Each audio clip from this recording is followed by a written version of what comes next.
In this video, we're going to go over how to incorporate a navigation bar, a Bootstrap navigation bar into your website. Okay.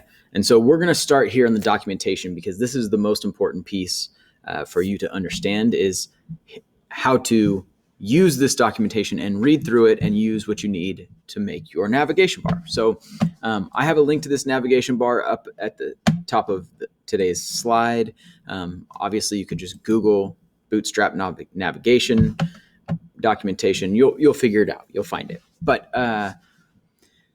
so how it works. What you need to know before getting started with the navbar. Navbars require a wrapping navbar with a navbar expand, small, medium, large, or extra large for responsive collapsing and color scheme classes. So we're going to need to wrap our navbar with one of those. We can choose the breakpoint for the small, medium, large, or extra large. I usually go with the large or the medium. That seems to work best. So I usually choose one of those. Navbars and their contents are fluid by default. So navbar and their contents are naturally going to go out to the edge of that navigation bar. Okay, there's not going to be a margin.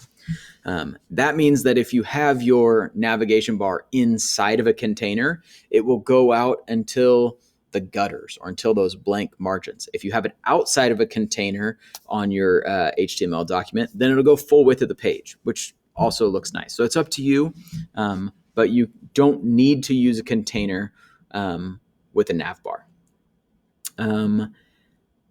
The navbars are responsive by default, but you can easily modify them to change that. Responsive behaviors depend on our Collapse JavaScript plugins. So you need to have the optional JavaScript script tags in your HTML document to be able to use them.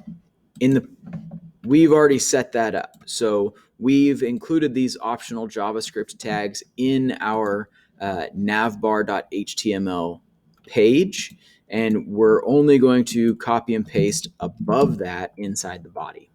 Okay.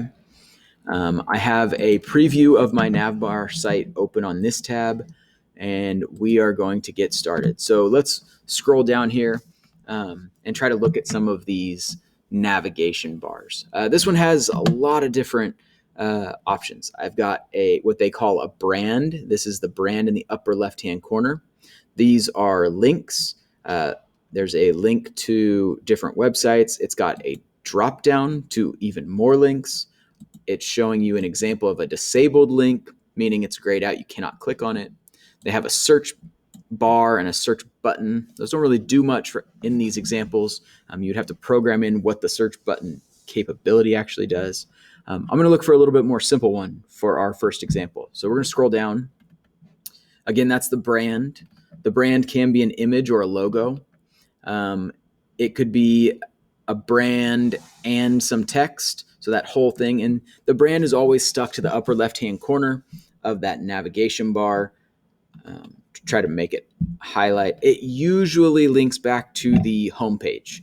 Okay, so navbar, again, that would be the brand, and then a link to the home page here. I think this one looks like a pretty good example for us to use. Let's see here. See if I can't change it to the inspect. If I put it onto a, let's say iPhone, you can see that the brand automatically changes to that. You get that drop-down menu style. I'm going to go ahead and close that though. And find the one that we want. So I'm going to find the one that just says nav. It has a navbar brand and it has these 4 links. I think this is the one that I want. So I'm going to copy this. Just copy all of this text to my clipboard. And then I'm going to go into my HTML page, my navbar HTML page, and I'm going to put a couple comments. The first comment that I'm going to put is start nav bar, and then I'm going to highlight it or just put my cursor in front of it and do Control/. Okay, so that's the start of my nav bar. And then I'm going to do end of nav bar and control// again, so that I know everything between those two comments is going to be my navigation bar. Now I hit a paste from everything that I chose or that I selected in the documentation. I'm going to fix my tabbing so that it's all cleaned up. I've got a comment at the beginning and a comment at the end of my navigation bar. And now I'm going to go ahead and go over to this example and click run or refresh. And I can see that I have these things. I have a home page or my brand, and then I have links to the features and the pricing page. And then I have this disabled link. Okay. First, let's look through. None of the links work. When I click on them, they don't do anything. So let's fix that first, okay? If you look on on my line 20, it has an hyperreference that just goes to a hashtag. If I want my nav bar to say home in the upper left-hand corner, it should go to index.html. If I go back and refresh that, I now have a link to home, and it'll take me to the home page. Okay?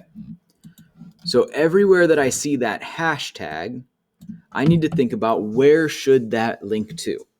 So on this current page, I have an index.html. The current page, or the one that links to home, should say index.html. Now, my second page was about bears. So instead of features, I'm going to make it about bears. And my bears website is bears.html. My third page was called page 3. And the link to that page was page3.html. The last page that I have, this one's disabled. But in my page or in my website, it's called Navbar. Okay? And it should be called my navbar.html. Click back over here. So I now could click to the bears page, back, click to page 3, back. I could click to the home page, back.